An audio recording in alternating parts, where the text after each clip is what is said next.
Ito yung boss. Magandang Hardware hapon. Corpus. And kung makikita nyo sa likod, ginagawa na po yung mga paddocks.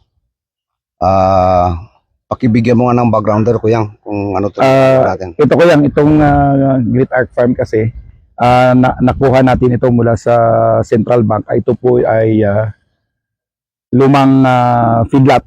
So sa ngayon, nire-revive lang po natin yung feedlot na to at inaayos lang po natin yung mga kulungan ko yang na standby for a while. Kapag natapos to, ilang baka ang pwede natin? Itong ongoing development ko yang ay magkasya rito ang 1,000 heads plus yung existing natin na mga 300.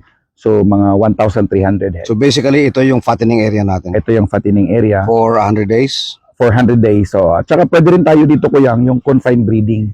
Which is yung ginagawa na natin ngayon kung itutok sa mo Wagyu, yung ano natin, Wagyu natin. sa Wagyu. Oo. Itong mga design na kulungan na to kuyang ay tested na po ito na kulungan na very minimal dahil ito ay hindi naman natin kailangan talaga ng ano ng mga bubong. So ito, yung ating joint project with First Atkins. Yes po kuyang sir. Import-Export Corporation kay Gabriel Ang. Opo.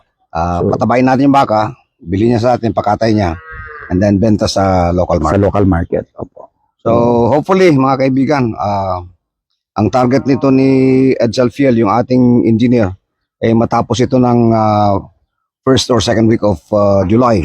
Yes. So hopefully by August, we can load the first 200 heads. Yes. And ang target natin is at least 1,000 heads. Yes, 1,000 heads. So mag-load tayo ng, let's say, pag 1,000 heads ko yan, siguro dapat every month, mga 300 in, 300 out.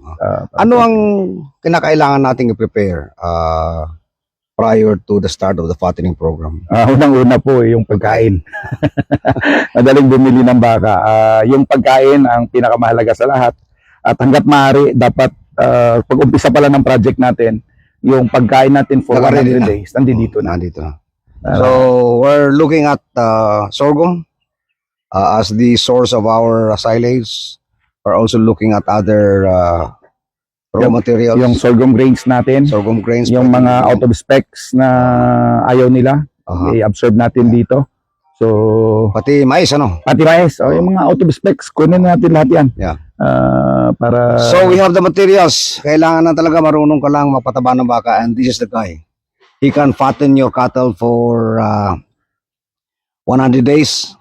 150 kilos. 150 kilos. Yes. Or 1.5 kilo average. Daily gain. Yes, That's sir. how good this guy is. Basta may pagkain lang. Hardware Corpus, Great Arc Farm.